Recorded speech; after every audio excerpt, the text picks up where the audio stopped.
I had my heater on full blast going through the mountains, and the heater broke, and I think it's a little part down under here, so I'm gonna pull this off. Here, pull that out. Yours may not be as easy. And then there's that cover right there. 2 7mm screws. I'm gonna take those out.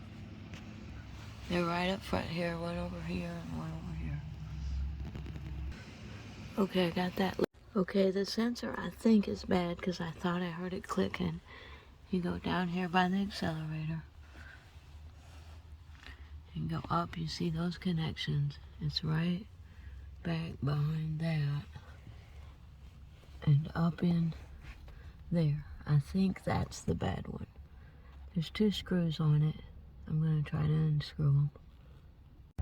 Okay, I released the connector just by pressing here.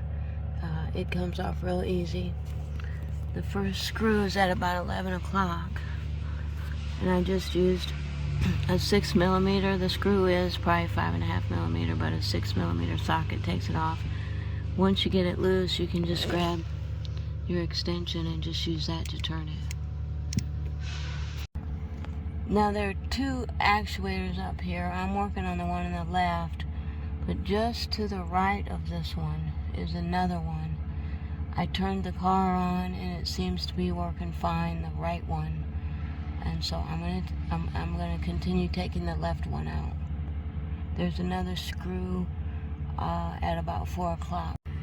So I'm coming in from the top of this thing rather than the left side, and I've got it loose. And now I'm gonna just try to do it with my fingers. Take the wrench off. Okay, I've got the extension sticking out, so I can just turn it and the screw will come out. You're probably gonna have to lay on your back and access this. It's a little bit tight. Okay, I got it out.